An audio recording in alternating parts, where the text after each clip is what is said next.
আজকে আপনাদের সাথে শেয়ার করতে চলেছি দই ফুলকপি রেসিপি।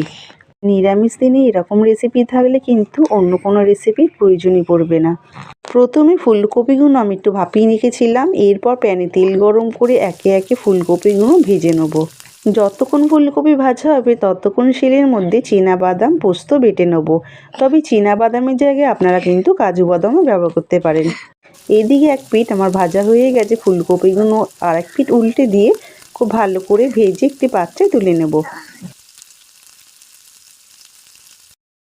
এরপর বাকি তেলের মধ্যে গোটা গরম মশলা ফোড়ন দিয়ে পোস্ত বাদাম বাটাতে দিয়ে হালকা নেড়ে চেড়ে মশলা দেওয়া জল দিয়ে দেবো।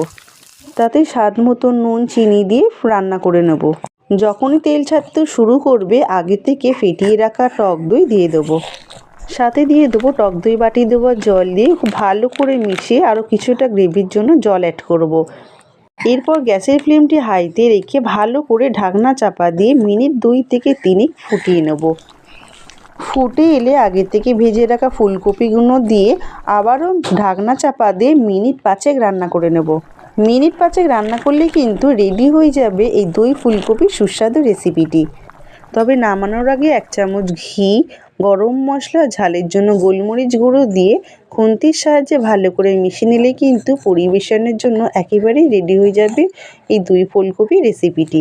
নিরামিষ দিনে এরকম একটি সুস্বাদু রেসিপি থাকলে কিন্তু অন্য কোনো এক্সট্রা কোনো পদের প্রয়োজনই পড়বে না। আর এই রেসিপিটি শুধু ভাতের সাথে না, আপনি রুটি বা পরোটার সাথেও কিন্তু পরিবেশন করতে পারেন। আজকের রেসিপিটি ভালো লাগলে লাইক শেয়ার করে দেবেন আর কমেন্ট করে জানাবেন যে আপনাদের কেমন লাগলো।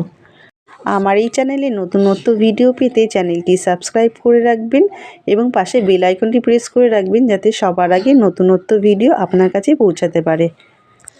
তাহলে ফিরছি পরবর্তী নতুনত্ব কোনো ভিডিও নিয়ে। ততক্ষণে ভালো খান, ভালো থাকুন, টাটা।